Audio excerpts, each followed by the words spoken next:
আমি কলমি শাকের ভাজা দেখাবো। তার জন্য আগে আমি শাকটা সিদ্ধ করে নেব।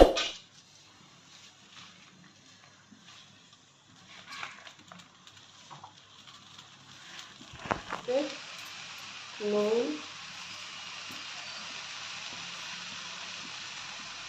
আর হলুদ দিয়ে দেবো।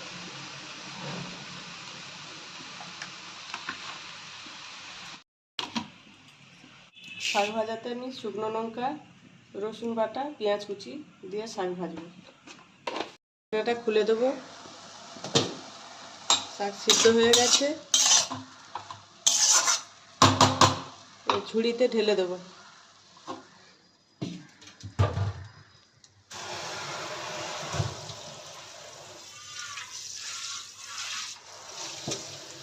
শাকটা ঢেলে দিলাম।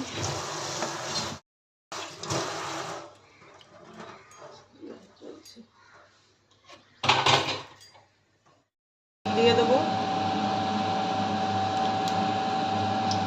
তেল দিয়ে আমি শুকনো লঙ্কাটা আগে ভেজে নেব।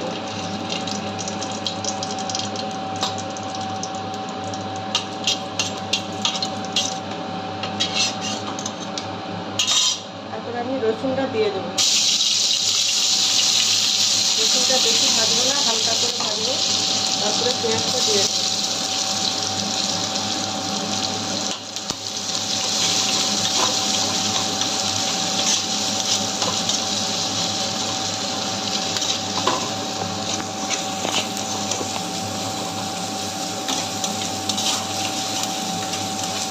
শাকটা দিয়ে দেবো।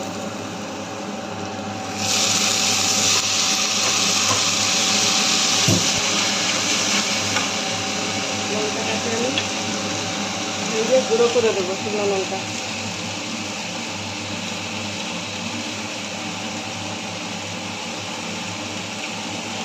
লঙ্কাটা গুঁড়ো করে দিয়ে দেবো।